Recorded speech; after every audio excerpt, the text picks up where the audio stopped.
আল্লাহ রাব্বুল আলামিন বলেন এই চারটা কর্মসূচি যারা পালন করবে আল্লাহ রাব্বুল আলামিন তাদেরকে সফলতা দান করবেন, সাকসেসফুল করবেন, কামিয়াবি দান করবেন। সফলতা, সাকসেসফুল, কামিয়াব বুঝলাম, তাহলে এটার অর্থ কি আর এটা অর্জন করতে হবে কিভাবে? মুফাসসিরিনে কেরাম বলেন তিনটা গুণ যাদের ভিতরে থাকবে তারা এই সাকসেসফুল এবং কামিয়াব সফলতা অর্জন করতে পারবে। কয়টা গুণ? আরো জোরে আওয়াজ দিয়ে বলেন কয়টা? তিনটা গুণ যাদের ভিতরে থাকবে তারা সাকসেসফুল হয়ে যাবে। সাকসেসফুল মানে হইল একটা ইংরেজি শব্দ বললাম, সাকসেসফুল মানে কোনো দিক থেকে তার কষ্ট থাকবে না। এখন আমি একটা মানুষ, আমার ভিতরে কত ধরনের রোগ বালাই থাকতে পারে, আমার আর্থিক সমস্যা থাকতে পারে, আমার বিভিন্ন ধরনের সমস্যা থাকতে পারে, কিন্তু সাকসেসফুল তাকেই বলে যে তার কোনো সমস্যা থাকবে না। তো আল্লাহ বলতেছেন সাকসেসফুল। তাহলে সাকসেসফুল কারা? এটা বুঝতে গেলে ব্যাখ্যায় যেতে হবে, কারণ আল্লাহ হলেন মহাজ্ঞানী। আল্লাহর কথা অল্প কিন্তু এর ভিতরে ব্যাখ্যা অনেক বেশি। এখন মুফাসসিরিনে কেরাম বলেন যে কামিয়াব, সফলকাম, সাকসেসফুল কারা? যাদের ভিতরে গুণ থাকবে তিনটা। যাদের ভিতরে গুণ থাকবে কয়টা? কর্মসূচি চারটা পালন করলে তো সাকসেসফুল হবেন, এবং সাকসেসফুল হওয়ার জন্য তো গুণ লাগবে। যারা সাকসেসফুল হবে তাদের গুণগুলা কি? এক নাম্বার, লা ইলাহা ইল্লাল্লাহ, লা ইলাহা ইল্লাল্লাহ, লা ইলাহা ইল্লাল্লাহ, লা ইলাহা ইল্লাল্লাহ, লা ইলাহা, জোরে লা ইলাহা। বেলাল বলে এক আল্লাহ, উমাইয়া বলে বড় জালা। বেলাল বলে এক আল্লাহ, উমাইয়া বলে বড় জালা। আমার আল্লাহ বলেন ও জিবরাইল, আল্লাহ বলেন ও জিবরাইল, জান্নাতেরি খোলো তালা। লা ইলাহা, জোরে লা ইলাহা। আসিয়া বলে এক আল্লাহ, ফেরাউন বলে বড় জালা। বলেন আসিয়া বলে এক আল্লাহ, ফেরাউন বলে বড় জালা। আমার আল্লাহ বলেন ও জিবরাইল, আল্লাহ বলেন ও জিবরাইল, জান্নাতেরি খোলো তালা। লা ইলাহা, জোরে লা ইলাহা, লা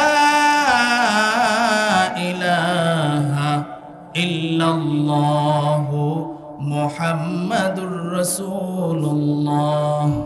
সকলেই পড়ি সাল্লাল্লাহু আলাইহি ওয়াসাল্লাম। তাকবীর মে কালিমা মে নামাজো মে আদা মে, तकबीर में कलिमा में नमाजों में अदा में, है नाम इलाही से मिला नाम मोहम्मद, है नाम इलाही से मिला नाम मोहम्मद। फरमाती है आदम के मुझे खुल्द तरी में, फरमाती है आदम के मुझे खुल्द तरी में, लेका हुआ तो बाप मिला नाम मोहम्मद, लेका हुआ तो बाप मिला नाम मोहम्मद। ऐ बंदे खुदा चाहोगा उनकी मुलाकात, ऐ बंदे खुदा चाहोगा उनकी मुलाकात। जल्दी से अब बैठे सुनो हजरत की नसीहत, जल्दी से अब बैठे सुनो हजरत की नसीहत। अल्हम्दुलिल्लाह। मिफ्ताहुल उलूम माद्रासा রণসিংহপুর নবম বার্ষিক আহাম ওয়াজ মাহফিল উক্ত ওয়াজ মাহফিলের সম্মানিত সভাপতি, প্রধান অতিথি, বিশেষ অতিথিবৃন্দ, মুআজ্জাজ মুকাররম, জাতির মাতার মুকুট, ওয়ারাসাতুল আম্বিয়া হযরত উলামায়ে কেরাম, দূর দূরান্ত থেকে আগত আল্লাহ পাকের আশিকিন, জাকিরিন, শাকিরিন, মুহিব্বিন, মুরব্বিন আযম, আমার কলিজার টুকরা যুবক বন্ধুগণ, স্নেহের ছোট ভাই এবং পর্দার আড়ালে আলোচনা শুনছেন সম্মানিতা মুসলমান মা ও বোনেরা, আল্লাহ রাব্বুল আলামিনের দরবারে আমরা সকলেই শুকরিয়া আদায় করি যে মহান রব্বুল আলামিন আমাদেরকে ভালোবেসে, মহব্বত করে, আদর করে, মায়া করে জান্নাতি বাগানে, জান্নাতি পরিবেশে আসার বসার এবং কোরআন হাদিসের আলোকে কিছু কথা আমাকে বলার, আপনাদেরকে কিছু কথা শুনবার তৌফিক দান করেছেন। এজন্য সকলেই শুকরিয়া আদায় করি, বলি আলহামদুলিল্লাহ। শুকরিয়া আদায় করলে খুশি হন কে? আরো জোরে আওয়াজ দিয়ে বলেন কে? আল্লাহ। আপনারা এখানে যারা আছেন আলহামদুলিল্লাহ, দেখেন দিনের যে কাজগুলো হয় ওই কাজগুলোর মধ্যে আল্লাহর কবুলিয়ত ছাড়া শেষ পর্যন্ত থাকা যায় না। কথা ঠিক কিনা বলেন? ওয়াজ মাহফিলে তো অনেকেই আসছে কিন্তু প্যান্ডেলের ভিতরে এখনো ঢুকতে পারে নাই। কেন জানেন? হয়তোবা মার্কেটে ঘুরতেছে, অথবা আইসা ঘুরান দিয়া চা খায়া তারপরে বাড়িতে চলে গেছে। কথা ঠিক কিনা বলেন? কিন্তু আল্লাহর দয়া যাদের উপরে ছিল তারা ঠিকই যে একটু ক্লান্ত লাগতেছে, ইস্তেঞ্জা করছে কিংবা চা খায় আবার মাহফিলে এসে বসে গেছে। কথা ঠিক কিনা বলেন? এই যে আজকে মিফতাহুল উলুম মাদ্রাসার মাহফিল, এটা তো প্রতিদিন হয় না, বৎসরে একদিন। এই দিনটা যদি আমরা আল্লাহর জন্য কোরবানি দিতে না পারি, এই একদিন বৎসরে মাহফিলের জন্য সবাই থেকে যদি আমরা এই ওয়াজগুলো শুনতাম, আমার আগে যিনি আলোচনা করেছেন সুন্দর আলোচনা করেছেন, এর আগে যারা আলোচনা করেছেন সকলেই সুন্দর আলোচনা করেছেন, একটা আমল যদি ভিতরে ঢুকাইতে পারতাম, হইতে পারতো আল্লাহ এই উসিলায় আমাদেরকে জান্নাত দিতে পারতো। কথা ঠিক কিনা বলেন? কারণ এই যে কষ্ট করে আসছি এত দূর থেকে আপনাদের মাঝে, আমার তো খালার বাড়ি এখানে অনেকেই হয়তোবা জানেন, জুলহাস হলো আমার খালাতো ভাই, আমার আব্বা এখানে বসা, আমার খালুও খুব অসুস্থ, আমার মাও আসছে, আমার বড় ভাইও আসছে। তো দেখেন আলহামদুলিল্লাহ, এটা ফকর না শুকর বলতেছি। অক্টোবর মাস থেকে মাহফিল শুরু হয়েছে লাগাতার। আমিও তো একটা মানুষ, মেশিন তো না। কথা ঠিক কিনা বলেন? লাগাতার মাহফিল চলতেছে, আজকে এখানে, ওই দিন ওইখানে, এক জায়গা থেকে আরেক জায়গা, ঢাকা থেকে সিলেট, সিলেট থেকে আবার ঢাকা, আবার ময়মনসিংহ, নেত্রকোনা, কিশোরগঞ্জ, বরিশাল, বিভিন্ন জায়গায় যাওয়া লাগে। তো আসলে দেখেন, এটা তো আলেম ওলামার উম্মতের প্রতি যে একটা দরদ, এই জন্য। কারণ এই ওয়াজ মাহফিলগুলো যদি আজকে না থাকতো, এই মাদ্রাসা মসজিদগুলো যদি আজকে না থাকতো, তাহলে আমরা ছোটবেলায় দেখতাম শীত আসলেই বিভিন্ন জায়গায় যাত্রা পালা হইতো। কথা ঠিক কিনা বলেন? ছোট থাকতে দেখতাম যে বিভিন্ন জায়গায় যাত্রা পালা হইতো, কিন্তু আজকে এই ওয়াজ মাহফিলগুলোর কারণে আলহামদুলিল্লাহ এখন যাত্রাপালা দেখি না ধরতে গেলে। কথা ঠিক কিনা বলেন? মাশাআল্লাহ, যুবক ভাইয়েরা মিলে যেগুলা কনসার্ট করতো, গানের আয়োজন করতো, এইগুলা এখন মাহফিল করে। কথা ঠিক কিনা বলেন? যুবক ভাইয়েরা যেগুলা যাত্রাপালার জন্য তারা নিজের পকেটের টাকা দিয়া এরকম মানুষকে উৎসাহিত করতো গানের মধ্যে টাকা দেওয়ার জন্য, কিন্তু আজকে ওই যুবকগুলো ওই দিকে না যায়, এই যুবকগুলো এরকম মাহফিলের আয়োজন করে। আমি অনেক যুবকদের মাহফিল নিয়েছি এই বছর, অনেক যুবকদের মাহফিল। আমার অধিকাংশ প্রায় ইউটিউবে আমার আলোচনা আছে 3000-এর উপরে, 3000-এর উপরে আলোচনা। এটা ওলামায়ে কেরাম এই জন্যই করেন, এখন এই জন্যই ভিডিও করেন, কারণ যেই যুবকগুলো মোবাইলে গান দেখতো, যেই যুবকগুলো মোবাইলে অশ্লীল সিনেমা নাটক দেখতো, এই যুবকগুলো এখন এইগুলা না দেখা ওয়াজ এরপরে গজল দেখতেছে। কথা ঠিক কিনা বলেন? তাহলে উপকার হইতেছে না অপকার হইতেছে?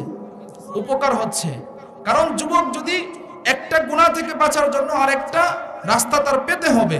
এই জন্য উলামায়ে কেরাম এটা করেন এখন, কারণ যুবকরা যেহেতু গানের দিকে ঝুঁকে গেছে বেশি, এই জন্য তাদের সামনে যখন ওয়াজ আসবে, আপনি বিশ্বাস করবেন কিনা জানি না, আমি চেয়ারে বসছি, মিথ্যা কথা বলি না, আমার কাছে ও অনেক যুবকরা ফোনে তওবা করছে, বাস্তবে আইসাও তওবা করছে, বাস্তবে আইসা তওবা করছে যে হুজুর আপনার ওয়াজ শুই না আমার অন্তরটা নরম হয়ে গেছে, আপনার ওয়াজ শুই না আগে নামাজ পড়তাম না এখন নামাজি হইছি। আমি তো ছোট মানুষ, তাহলে যারা বড় বড় আমাদের উস্তাদরা যারা আছে তাদের আলোচনা শুই নাও তো এরকম হাজার হাজার যুবক হেদায়েতের পথে আসছে, কথা ঠিক কিনা বলুন? তো এই যে ওয়াজ মাহফিল, এটা আমাদের জন্য অনেক ফায়দা। এই যে মাদ্রাসাওয়ালারা একটা ওয়াজ মাহফিল দিতে অনেক কষ্ট হয় কি হয় না? দেখেন একটা মাহফিল করতে গেলে প্রায় 3 মাস আগে থেকে প্রস্তুতি নেওয়া লাগে, কথা ঠিক কিনা বলেন? মাদ্রাসার যিনি মুহতামিম, আপনারা হয়তো বা জিজ্ঞাসা করে দেখেন যে হুজুর মাহফিল যে দিছেন কয় রাত ঘুমাইছেন ঠিক মতো? মাহফিল দেওয়ার 1 মাস আগ পর্যন্ত, 1 মাস থাকা পর্যন্ত মুহতামিম সব ঠিক মতো ঘুমাইতেই পারে না, কথা ঠিক কিনা বলেন? কিন্তু কষ্ট হয় তখন যখন আমাদের মুসলমানের প্রোগ্রাম এটা, আর হাজার হাজার মুসলমান থাকা সত্ত্বেও আমরা এই মাহফিলে উপস্থিত হই না, এই মাহফিলে যাই না, এই মাহফিলে গিয়ে আমরা কোরআন হাদিসের কথাগুলো শুনি না তখন, কথা ঠিক কিনা বলেন? এই জন্য ভাই দিনের কাজ আল্লাহ সবাইরে দিয়া করাইবে না, দিনের কাজ আল্লাহ কিছু কিছু মানুষকে দিয়া করাবে যাদেরকে আল্লাহ কবুল করবেন, সুবহানাল্লাহ। এই জন্য আলহামদুলিল্লাহ আরো বাহির থেকে মানুষ আসতেছে, আসবে ইনশাআল্লাহ। তো আমরা এখানে যারা আছি সকলে একটু আওয়াজ দিতে পারবো তো? সকলে আওয়াজ দিতে পারবো?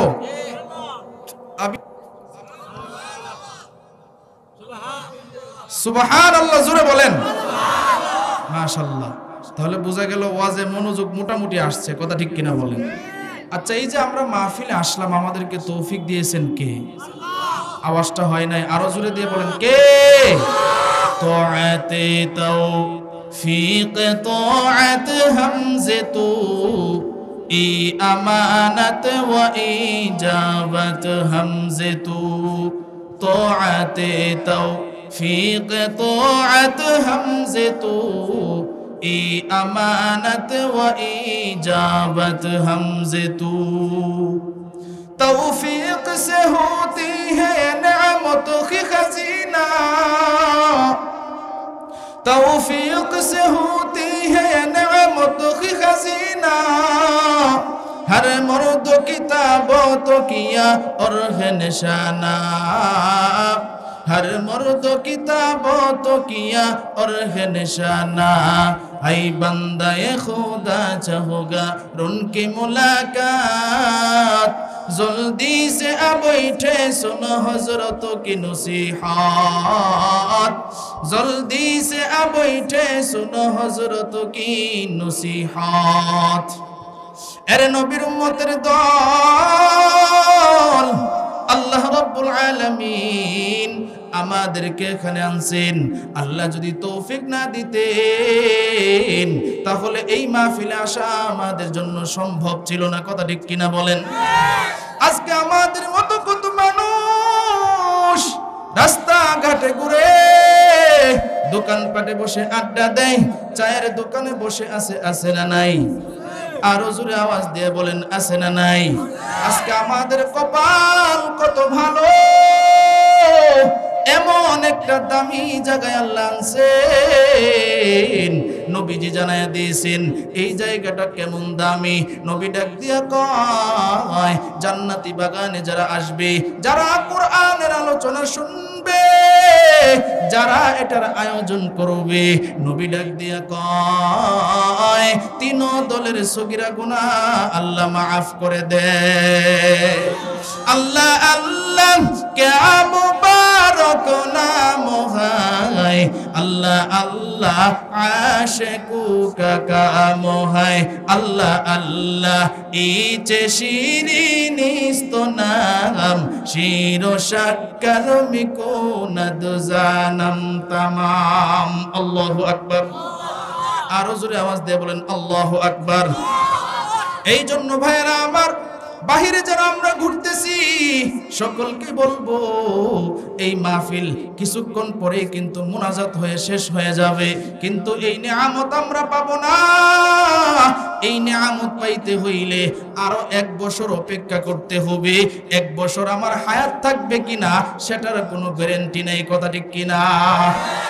1 বছর কেন, 1 সেকেন্ড হায়াত থাকবে কিনা এটার কোনো গ্যারান্টি নাই। এখন আমরা মাহফিলে বসলাম, হইতে পারে এখানে আমার শেষ বিদায় হয়ে যাইতে পারে, কথা ঠিক কিনা বলুন? এই দুনিয়া থাকার জায়গা না, এই দুনিয়া ছেড়ে সকলকেই বিদায় নিতে হবে, কথা ঠিক কিনা? এই দুনিয়া থাকার জায়গা না, সবাইকেই বিদায় নিতে হবে। এই জন্য আসুন আমরা কিভাবে জীবন চালাবো, যদি আল্লাহর জান্নাতে যাইতে চাই তাহলে কোরআন সুন্নাহ অনুযায়ী যদি জীবন চালাই তাহলে আল্লাহর জান্নাতে যাইতে পারবো, ঠিক কিনা বলেন? এছাড়া বিকল্প আর কোনো রাস্তা নাই।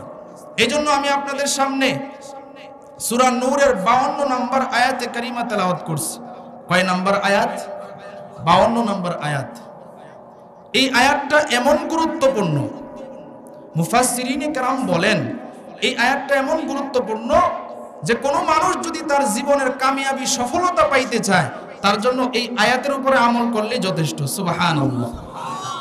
তাফসিরে কুরতুবির মধ্যে আসছে একটি ঘটনা। এই আয়াতের তেলাওয়াত শুনে এক খ্রিস্টান কালিমা পড়ে মুসলমান হয়ে গেছিল। আর একটু আস্তে কোন মহিলারা শুনবো, জোরে কোন সুবহানাল্লাহ।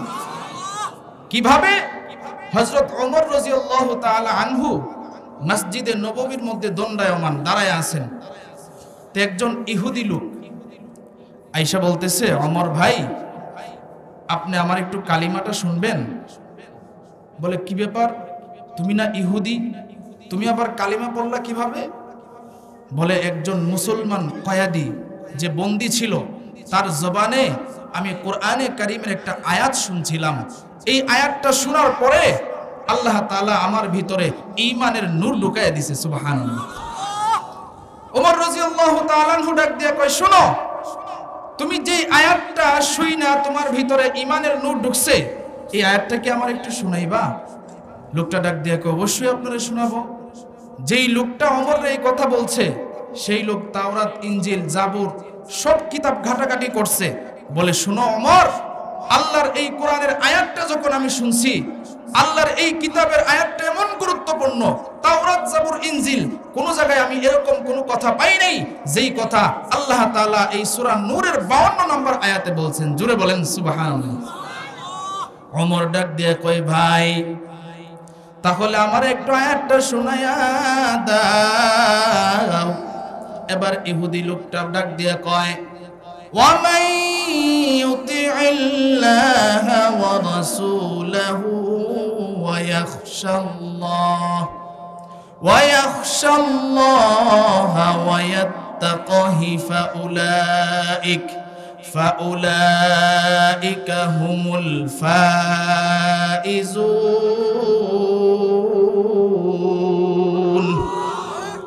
ওমর রাদিয়াল্লাহু তাআলা আনহু ডাক দিয়ে কয়, এমন সুন্দর আয়াত, এই আয়াতটাই আমি আপনাদের সামনে তেলাওয়াত করেছি।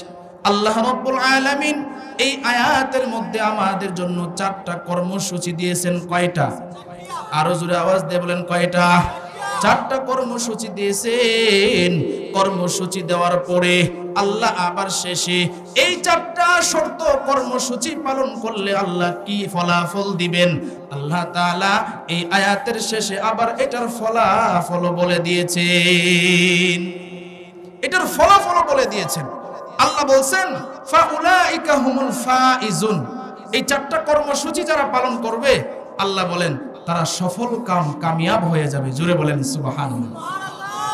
তাহলে আমরা এই আয়াতের আলোচনা শুনতে চাই কি চাই না? কারা কারা শুনতে চাই আবারও হাত তুলে আল্লাহরে দেখায় দেন। মাশাআল্লাহ, আল্লাহ কবুল করুক। জোরে বলেন আমিন। মাশাআল্লাহ, ভরতেছে আস্তে আস্তে। আল্লাহর কোরআনের এমন মুআজিজা, আল্লাহর কোরআন যতই শুনবেন ততই ভালো লাগবে। কথা ঠিক কিনা বলেন? যার আল্লাহর কোরআন শুনলে ভালো লাগে না সে শয়তানের চাইতে আরো খারাপ। কথা ঠিক কিনা বলেন? আবু জাহেল, আবু লাহাব শয়তানের খালাতো ভাই। এইগুলাই তো নবীজি যখন কোরআন তেলাওয়াত করত গোপনে গোপনে গিয়ে নবীর কোরআন তেলাওয়াত শুনতো। কথা ঠিক কিনা বলেন?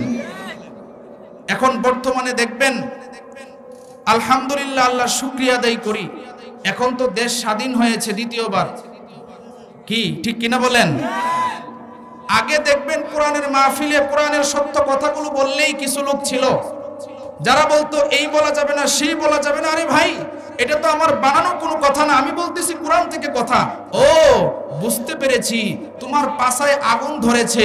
তুমি যে সুদ খাও, সুদের বিরুদ্ধে বললে তোমার লাগে। তুমি যে ঘুষ খাও, ঘুষের বিরুদ্ধে বললে তোমার লাগে। তুমি যে মানুষের টাকা আত্মসাৎ করে দেশ থেকে বিদেশে প্রচার করো, তোমার কথা বললে, তোমার এই কথা যখন হুজুররা বলে দেয় কোরআনের কথা, তখন তোমার পাছায় আগুন লাগে।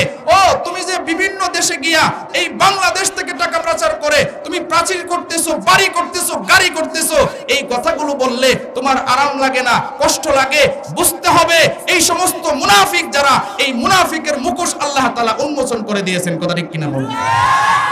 কিন্তু এখন কোন বাপের বেটা কোন মাহফিলে কোনো কথা বাধা দেওয়ার মতো ইনশাআল্লাহ ক্ষমতা নাই। কথা ঠিক কিনা বলেন? যদি কেউ কোনো মাহফিলে, কোরআনের মাহফিলে বাধা দিতে আসে, আপনারা যারা আছেন সকলেই প্রস্তুতি নিয়ে এই বেয়াদবকে শায়েস্তা করতে কে কে রাজি আছেন হাত তুলে আল্লাহরা দেখায়া দেন। রাজি আছেন তো ইনশাআল্লাহ? মেরে ভাই শুনেন, আমাদের কথা হবে এরকম, কোরআনের কথা, এটা মুসলমানের দেশ, বলবে কোরআনে যা আছে সব বলবে। তোমার যদি কোনো দুষ্ত্রুটি থাকে তুমি সংশোধন করো। কোরআন তো আর ভুল নেই। কথা ঠিক কিনা বলেন? কোরআন ভুল নেই, তুমি ভুল, তুমি ঠিক হও, তাহলেই তো সব ঠিক হয়ে যায়। তোমার নিজের সংশোধন তুমি নিজে করো। না না, তুমি অহংকারী দেখাও, এই করবা সেই করবা। আরে ভাই, আল্লাহর উপরে কারো বাহাদুরি টিকবে না। কথা ঠিক কিনা বলেন? আল্লাহর উপরে কারো ক্ষমতা টিকবে না। কথা ঠিক কিনা বলেন? ফেরাউনের 40 বছর পর্যন্ত জ্বর হয় নাই, সর্দি হয় নাই, কাশি হয় নাই, কিচ্ছু হয় নাই। সে দাবি কইরা বইসা রইছে, আনা রাব্বুকুমুল আলা, আমার থেকে বড় রব, আমার থেকে বড় খোদা আর কেউ নাই। আল্লাহ কয় তোমারে সাইজ করতেছি। নীল নদের মধ্যে সুবাইয়া ফেক খাওয়ায়া তারে মারছে। কথা ঠিক কিনা বলেন? এখনো তার লাশটা এত ঘৃণিত, পোকামাকড় পর্যন্ত তার লাশটা খায় না। এই ইতিহাস কি আপনারা জানেন না? কিয়ামত পর্যন্ত এই ফেরাউনের যারা বংশধর থাকবে, যারাই কোরআন বিরোধী থাকবে, যারাই আলেম বিরোধী থাকবে, যারাই মসজিদ বিরোধী থাকবে, যারাই মাদ্রাসা বিরোধী থাকবে, বুঝতে হবে তারা আবু জাহেল, আবু লাহাব, উতবা, সাইবা এবং ফেরাউনের বংশধর। কথা ঠিক কিনা বলেন? এগুলাকে জায়গা দেওয়া যাবে না, কারণ মুসলমান এমন জাতি, মুসলমান আবু জাহেল, আবু লাহাবকে পছন্দ করে না। কথা ঠিক কিনা বলেন? তবে হ্যাঁ, চুপচাপ থাকো, কিচ্ছু বলবা না। যদি তুমি বলো তাহলে তোমার খবর আছে। কথা ঠিক কিনা বলেন? এই যে দেখেন না, এখন ভারতের দালালি করতেছে ইসকন সংগঠন, খুব জ্বালাইছে আমাদেরকে। আল্লামা মামুনুল হক সাহেবকে চিনেন? খেলাফত যুব মজলিসের আমিও একজন দায়িত্বশীল, কেরানীগঞ্জের। হুজুরের মাদ্রাসার যে শিক্ষক আসছিলেন, কিছুদিন আগেও আমরা মিটিং করছি। ইসকনের সংগঠন, তার যে প্রভু আছে, তারা প্রভু মানে চিন্ময় কৃষ্ণ দাস, তারে কি করছে? সে কি করছে? বাংলাদেশের পতাকার উপরে এক পতাকা উঠাইছে ইন্ডিয়ার, কিংবা তাদের একটা গ্রুপের, তখন বাংলাদেশের পতাকার উপরে পতাকা টানায়া রাষ্ট্রদ্রোহী কথা বলছে। তারা এই মামলায় গ্রেফতার করছে, তার অনুসারীরা আন্দোলন করছে। আমাদের এক ভাইকে প্রকাশ্যে আদালতে জবাই করছে, সাইফুল ইসলাম আলিফ ভাইকে। এই জবাইয়ের কারণে সমস্ত ঢাকা শহর এখন উত্তাল হয়ে আছে। বুঝতে হবে মুসলমান ঘুমায়া যায় নাই। তোমাদেরকে মুসলমান যখন স্বাধীন হয়েছে, মন্দিরগুলো আলেম উলামা পর্যন্ত পাহারা দিয়েছে। কেন? আলেম উলামা কি মন্দির সমর্থক? না না। মূর্তি সমর্থক? না না। তবে হ্যাঁ, সহানুভূতি দেখাইছে, তোমরাও আমাদের ভাই, আমাদের নাম করে যদি অন্য কেউ তোমাদের মন্দির ভাঙে, আমাদের দুর্নাম হবে, যার কারণে তোমাদের সুরক্ষা দিয়েছে।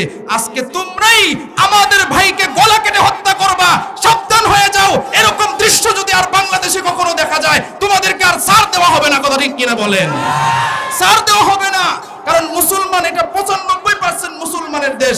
এখানে মুসলমান সহানুভূতি দেখাইতে পারে, তবে মুসলমানের উপরে যাদের আঙ্গুল উঠে, এই আঙ্গুল মুসলমান বাঁকা করতেও জানে। কথা ঠিক কিনা বলেন? এই জন্য মুসলমান মানবে একমাত্র কোরআন। কথা ঠিক কিনা বলেন? মুসলমান কোরআন অনুযায়ী চলবে, নবীর হাদিস অনুযায়ী চলবে। মন গড়া মুসলমান চলতে পারে? তাহলে আল্লাহ কর্মসূচি দিয়েছেন কয়টা? আরো জোরে আওয়াজ দিয়ে বলেন কয়টা? আল্লাহ তাআলা কর্মসূচিগুলি দিয়া এটার ফলাফল ঘোষণা দিয়েছেন। এখন আপনারা এখানে যারা আছেন, দেখবেন মানুষ যখন কোনো কাজ পায়, কাজের বেতন যখন বলা হয়, এই কাজের প্রতি আগ্রহ বাড়ে না কমে? সকলে আওয়াজ দিয়ে বলেন বাড়ে। এখন আপনারা যারা আছেন, আশেপাশে তো পুকুর আছে, আমি যদি বলি ভাই আপনি পুকুরে 10টা ডুব দিয়ে আসেন, তা আপনারা উল্টা আমারে প্রশ্ন করবেন, হুজুর ডাকাতে আয়া আপনি আমগরে অর্ডার দেন শীতের মধ্যে 10টা ডুব দিতাম, 10টা ডুব দিলে আমাদের লাভ কি? কথা ঠিক কিনা বলবেন? এখন আমি যদি কই লাভ হইল 10 টাকা দিব, কয় টাকা? আপনারা কইবেন হুজুর এই 10 টাকা তো আমগো বাচ্চা ফোলাফানের পকেটেই তাহে। কথা ঠিক কিনা? এখন যদি আমি ঘোষণা দেই 1 লক্ষ টাকা দিব, তাইলে তো ফিসনতে দৌড় শুরু হয়ে যাইব। কথা ঠিক কিনা বলেন? একটা ডুব আমগো লেগে কোনো ব্যাপার না, কারণ আমরা নদী অঞ্চলের মানুষ। 1 লাখ টাকা পাইলে তো কোনো কথাই নেই। 1 লাখ টাকা কামাইতে অনেক কষ্ট, কিন্তু বুঝতে হবে আল্লাহ তাআলা কর্মসূচি দিয়েছেন, আবার ফলাফলও ঘোষণা দিয়েছেন। এখন কর্মসূচিগুলো কি দিয়েছেন বলবো পরে, আগে আল্লাহ ফলাফল কি দিবেন বলবো আগে। শুনবেন তো ইনশাআল্লাহ? আল্লাহ তাআলা বলেন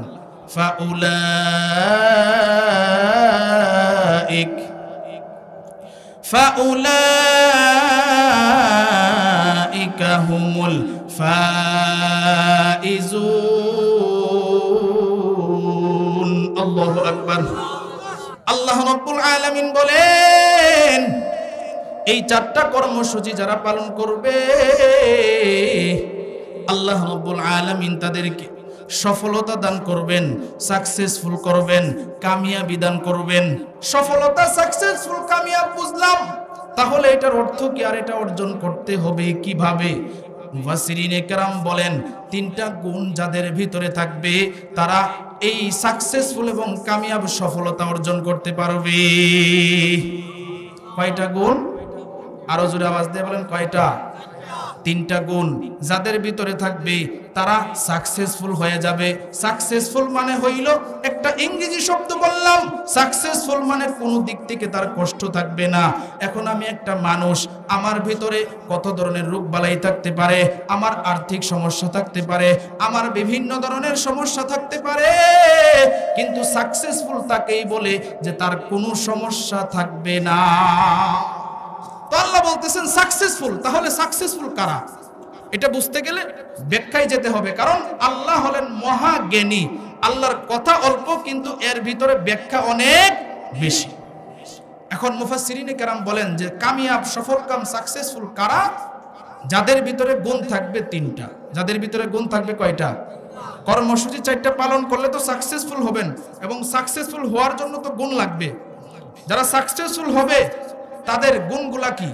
1 নাম্বার, তারাই সাকসেসফুল যাদের ভিতরে চিন্তা থাকবে না। যাদের ভিতরে কি থাকবে না? চিন্তা থাকবে না।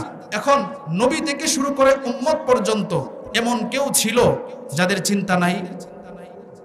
আপনারা এখানে যারা আছেন, এমন কেউ আছেন যে আমার কোনো চিন্তা নাই? আছেন এরকম? তাহলে আসেন দেখি দলিল কি। মুসলিম শরীফের 3297 নম্বর হাদিস, হযরত এক riwayate হযরত আবু বকর সিদ্দিক রাদিয়াল্লাহু তাআলা আনহু থেকে বর্ণিত, আরেক riwayate হযরত আনাস রাদিয়াল্লাহু তাআলা আনহু থেকে বর্ণিত। আবু বকর সিদ্দিক রাদিয়াল্লাহু তাআলা আনহু নবীজিরে ডাক দিয়া কয়, নবী হাল সিত্তা ইয়া রাসূলুল্লাহ, ওগো পয়গম্বর আপনার মাথার 20টা চুল দেখা যায় পেকে গেছে। ও পয়গম্বর, কোন চিন্তায়, কোন পেরেশানিতে, কোন টেনশনে আপনার মাথার চুল পাকলো?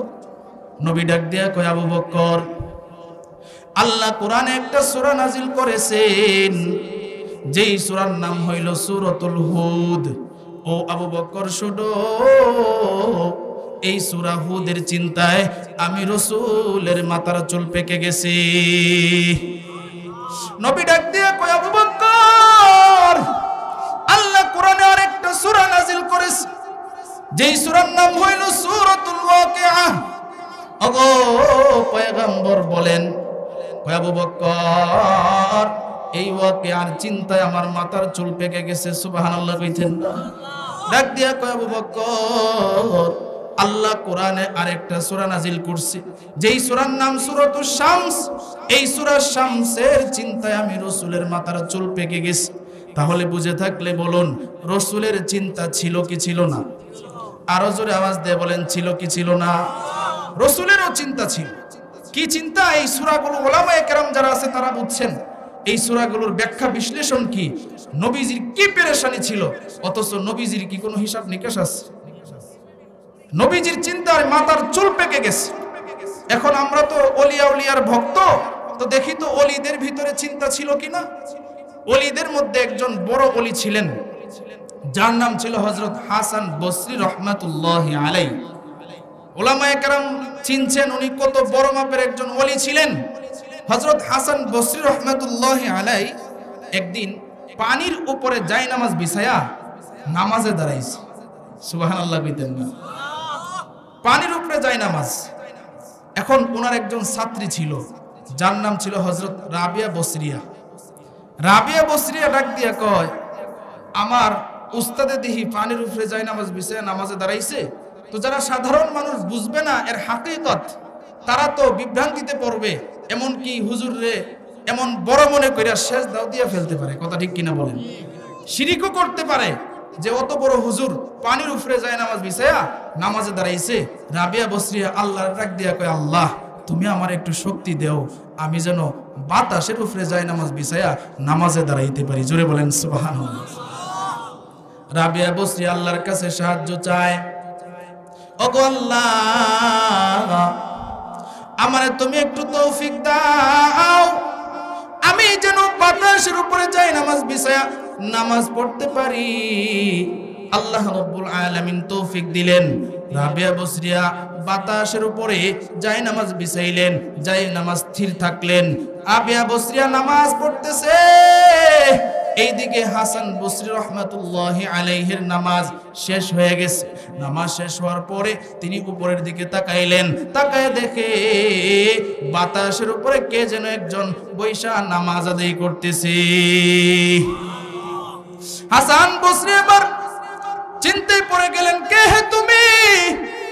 এবার রাবিয়া বসরিয়া নামাজ শেষ করে ডাক দিয়া কয়, উস্তাদ আমি আপনার ছাত্রী, বলে তাড়াতাড়ি নামো, কেন ওই জায়গায় যাই নামাজ বিছায়া নামাজে দাঁড়াইলা?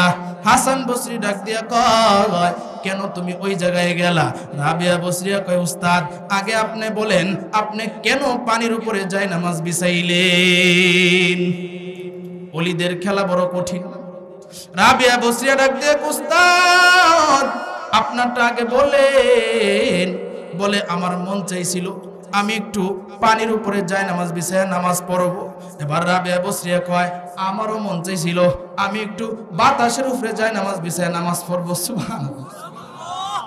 রাবিয়া বসরিয়া কয়, উস্তাদ আপনি নিজের এটা মনে করেন না, পানির উপরে যাই নামাজ বিছাইলে আপনি বড় ওলি হয়ে গেছেন। পানির উপরে জায়নামাজ বিছায়া নামাজ পড়লে যদি বড় ওলি হইতে পারত, পানির মধ্যে যে সারাদিন মাছ দৌড়াদৌড়ি করে, হাঁস দৌড়াদৌড়ি করে, ব্যাঙ দৌড়াদৌড়ি করে, কুমির দৌড়াদৌড়ি করে, তারাই সবচাইতে বড় ওলি হয়ে যাইত। কথা ঠিক কিনা? রাবিয়া বসরিয়া ডাক দিয়ে কই, শুনেন, বাতাসের উপরেও জায়নামাজ বিছাইলে যদি বড় ওলি হওয়া যাইতো, উড়ন্ত যত পাখি আছে সবগুলাই ওলি হয়ে যাইত। তার মানে তাদের কথার অর্থ হলো তাদের ভিতরে কোনো অহংকার নাই, তারা আসলে মানুষরে দেখানোর জন্য করে নাই, তারা একমাত্র কাকে দেখানোর জন্য করেছে। এবার হাসান বসরি ডাক দিয়ে কয়, রাবিয়া যাক কথাবার্তা বাড়ায় লাভ নাই, আমি তোমারে বিয়া করতে চাই, আমি তোমারে বিয়া করতে চাই। রাবিয়া ডাক দিয়া কয়, এই কথার মধ্যে এই কথা, আচ্ছা আপনি যে আমার বিয়া করবেন, তাইলে বিয়া বসতেও আমি রাজি আছি, তবে চারটা চিন্তায় আমারে ঘুমাইতে দেয় না। কয়টা চিন্তায়? আরো জোরে আওয়াজ দিয়ে বলেন। চারটা চিন্তা। এখন রাবিয়া বসরিয়ার যে হাসান বসরি বিয়ার প্রস্তাব দিছে, এটা আবার মনে করেন না যে আমরা যে বিয়া করি আনন্দ ফুর্তি, না না, এটারও কারণ আছে। নবীজি হাদিসের মধ্যে বলছেন যে হাসরের ময়দানে স্বামী যদি নেককার হয়, স্ত্রীও যদি নেককার হয়, আল্লাহ রাসূল বলেন যে আল্লাহ তাআলা স্বামী এবং স্ত্রী দুজনকে জান্নাতের টিকিট দিবেন। আর আল্লাহ তাআলা বলবেন, এই স্বামী স্ত্রী সামনের দিকে তাকাও, মুস্কি হাসি দাও। সামনের দিকে তাকাবে, মুস্কি হাসি দিবে, দেখবে জান্নাতের দরওয়াজা তাদের জন্য খোলা। জোরে বলেন সুবহানাল্লাহ। এখন স্বামী যদি বদকার হয়, স্ত্রী যদি নেককার হয়, তাহলে কি হবে? মনে করেন স্ত্রী নেককার, স্বামী বদকার, তাহলে কি হবে? এখন স্বামী জাহান্নামে যাবে, স্ত্রী জান্নাতের টিকিট পাবে। কথা বুঝতেছেন সকলেই? জান্নাতের টিকিট পাবে, তাহলে কি অবস্থা হবে? আল্লাহ রাসূল বলেন হাদিসের মধ্যে যে এখন স্ত্রীর হাতে আল্লাহ জান্নাতের টিকিট দিলেন, দেওয়ার পরে স্ত্রী এদিক সেদিক তাকায়া দেখে যে সব জায়গায় দিয়ে জোড়াই জোড়াই জান্নাতে যায়, তাহলে আমার জোড়া কই? আল্লাহরে ডাক দিয়া কয়, আল্লাহ আমার ডানে বামে সবাই তো জোড়াই জোড়াই জান্নাতে যায়, তাহলে আমার জোড়াটা কই? আল্লাহ ডাক দিয়া কয়, তোর জোড়া তো দুনিয়াতে আকাম কুকাম কম করে নাই। কথা ঠিক কিনা বলেন? এমন জামাই আছে না নাই? বউ তুই আরো 10 বেটির সাথে কথা কয়, আছে না নাই? শরম পাইতেছেন আপনারা? এমন পুরুষ আছে না নাই? আবার এমন ভিডিও আছে, এক জামাই তুই আরো 10 বেটার সাথে কথা কয়, আছে না নাই? আরে ভাই, আমার থেকে কত প্রমাণ আপনি নেবেন? আমি ঢাকার শহরে এখন যে মসজিদে আছি, বিশাল বড় মসজিদ, এর আগে যে মসজিদে ছিলাম ওই মসজিদের সভাপতি, আমি তার সামনে ওয়াজ করতে পারবো, ভয়ের কিছু নাই, কারণ সে শুনলে শুনতেও পারে। বিভিন্ন জায়গায় আমি বলছি, শোনেন, ওই সভাপতির ছেলে থাকে সিঙ্গাপুর। কোথায়? সিঙ্গাপুর। বাপ মার নামে অ্যাকাউন্ট করে নাই, ভালোবাসা করছে বোন নামে অ্যাকাউন্ট। এমন সন্তানরা আছে না নাই? বউকেও দেখতে হবে, বাপ মাকেও দেখতে হবে। এমন ভালোবাসাই বাসছে যে বোর বাপ মারে টাকা পয়সাও দেয় না, অ্যাকাউন্টও নাই, নিজের নামেও করে নাই, করছে কার নামে? বউয়ের নামে। কষ্ট পাইতেছেন মনে হয় আপনারা?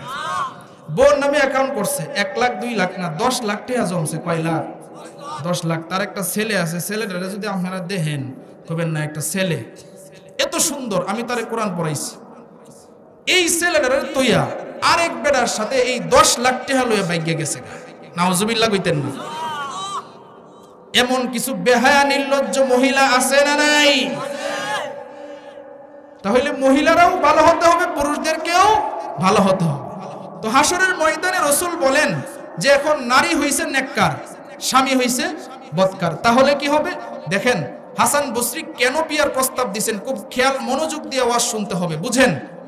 এবার আল্লাহরে ডাক দিয়ে বলবে স্ত্রী, আল্লাহ এই যে তুমি টিকিট দিছো জান্নাতের, আমার টিকিট লাগতো না, তোমার টিকিট তুমি লয়ে লো।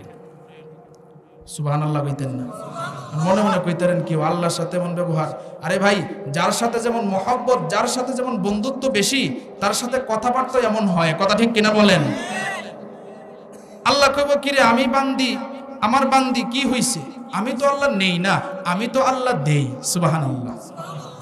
এই যে দেই কথাটা কইয়ালছে, এখন বান্দি আল্লাহরে ডাক দিয়ে কইব, হাদিসের কথা, বানানো কথা না, বান্দি আল্লাহরে ডাক দিয়ে কই, আল্লাহ আমার ডানে বামে জোড়াই জোড়াই জান্নাতে যায়, তাহলে আল্লাহ দুনিয়াতে আমার যে জোড়া ছিল আমার স্বামী, ওগো আমার রব আমার স্বামী কোথায়? ওগো আল্লাহ তোমার নাম না গফুরুর রহিম,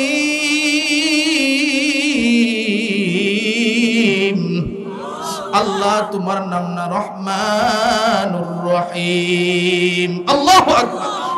ওগো আল্লাহ আমার স্বামীরেও তুমি মাফ কইরা জান্নাতের টিকিটটা দিয়ে দাও। আল্লাহকে যখন এই প্রস্তাবটা দিবে, এই সুপারিশটা যখন করবে, ও আমার ভাই খুব গভীর মনোযোগ দিয়ে কথাগুলো বুঝবেন। কোরআনের কথা শুনলেই শুধু মজা, খুব গভীর মনোযোগ। আল্লাহর কাছে দরখাস্ত করতে দেরি হবে। আল্লাহ ডাক দিয়ে বলবে, বান্দি তুই যেহেতু আমার কাছে সুপারিশ করছস, এরে বান্দি তোরে আমি ফিরাইয়া দিব না। ফেরেশতারা ডাক দিয়ে বলবে, ও ফেরেশতা যা যা, তার স্বামী যে জাহান্নামের টিকিট পাইছে, এই জাহান্নামের নামটা কাইটা তার স্বামীর নামটাও জান্নাতি খাতায় লিখিয়া দে। হাসান বসরি উদ্দেশ্যে তিনি তার বিয়ের প্রস্তাব দিছে। এই জন্যই তো রাসূল বলছেন, 4টা জিনিস দেখে মেয়েকে বিবাহ করাইবা, 4টা জিনিস দেখে ছেলেকেও বিবাহ করাইবা। রাসূল বলছেন কি কি 4টা জিনিস?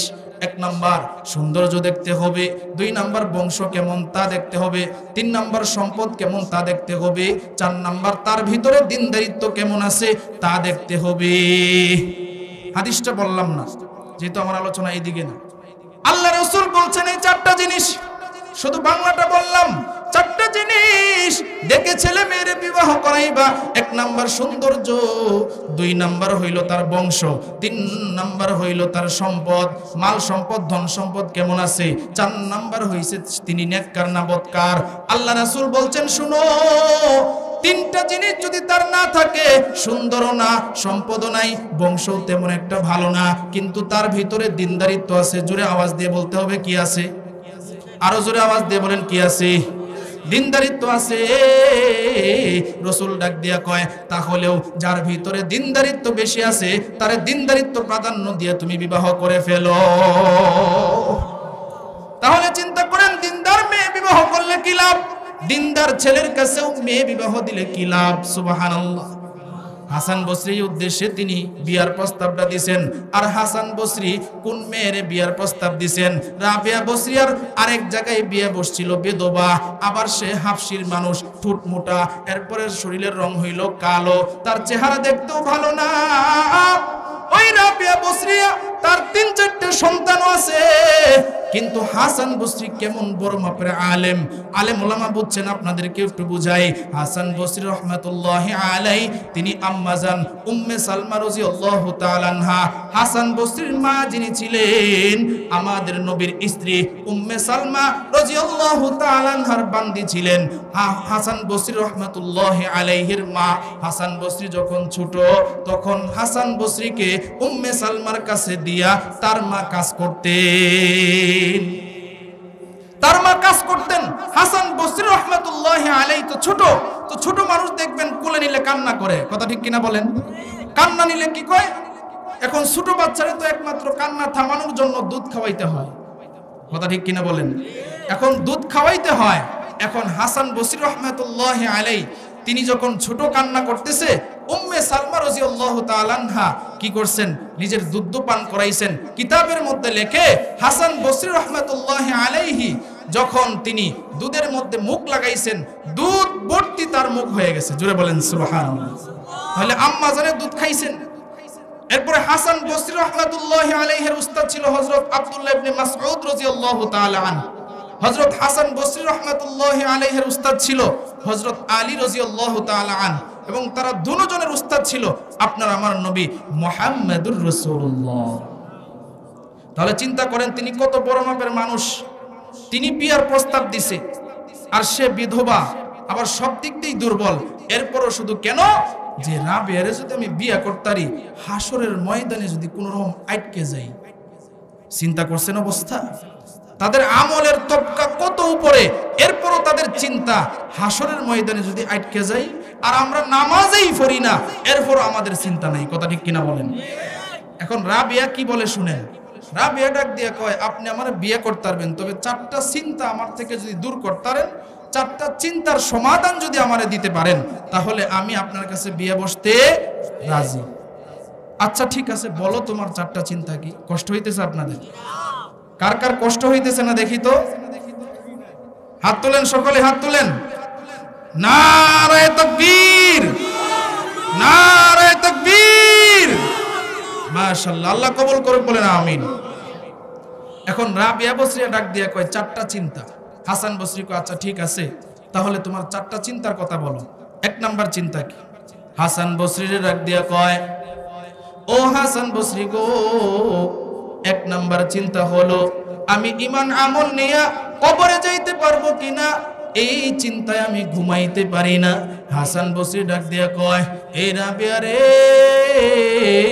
তোমার থেকে আমি এই চিন্তা কিভাবে দূর করব গো, আমি নিজেই তো এই চিন্তায় ঘুমাইতে পারি না। 2 নাম্বার চিন্তার কথা বলো। রাবিয়া বসরি ডাক দিয়া কয় 2 নাম্বার চিন্তা হলো আমি যখন কবরে যাব, কবরে যাওয়ার পর আমাকে 3টা প্রশ্ন করা হবে। কয়টা প্রশ্ন? আরো জোরে আওয়াজ দিয়ে বলেন কয়টা প্রশ্ন? 3টা প্রশ্ন করা হবে। তোমার রব কে, তোমার নবী কে, তোমার ধর্ম কি? ওগো হাসান বসরি, আমি এই তিনটা প্রশ্নের উত্তর দিতে পারবো কিনা গো, এই চিন্তায় আমি ঘুমাইতে পারি না।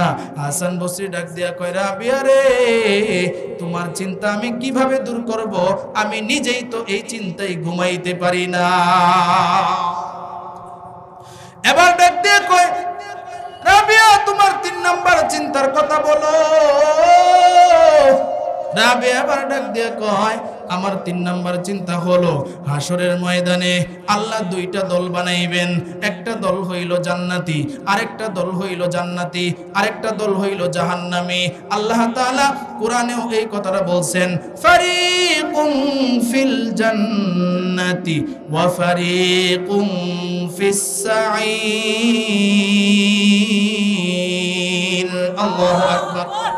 আল্লাহ রাব্বুল আলামিন বলেন, হাসরের ময়দানে 2টা দল হবে, একটা দল হইবে জান্নাতি, আরেকটা দল হইবে জাহান্নামী। হাসান বসরিরে ডাক দিয়া কয়, ও হাসান বসরি গো, আমি রাবিয়া কি জান্নাতি হব নাকি জাহান্নামী হব, এই চিন্তায় আমার ঘুম আসে না।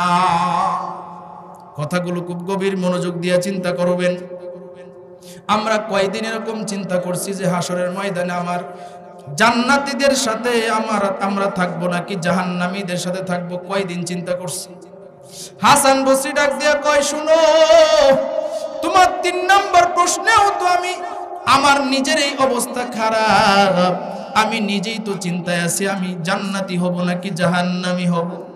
এবার রাবিয়া ডাক দিয়া কয়, তাহলে 4 নাম্বার প্রশ্নের চিন্তার সমাধান যদি আপনি দিতে পারেন তাহলেও আমি আপনার কাছে বিয়া বসবো।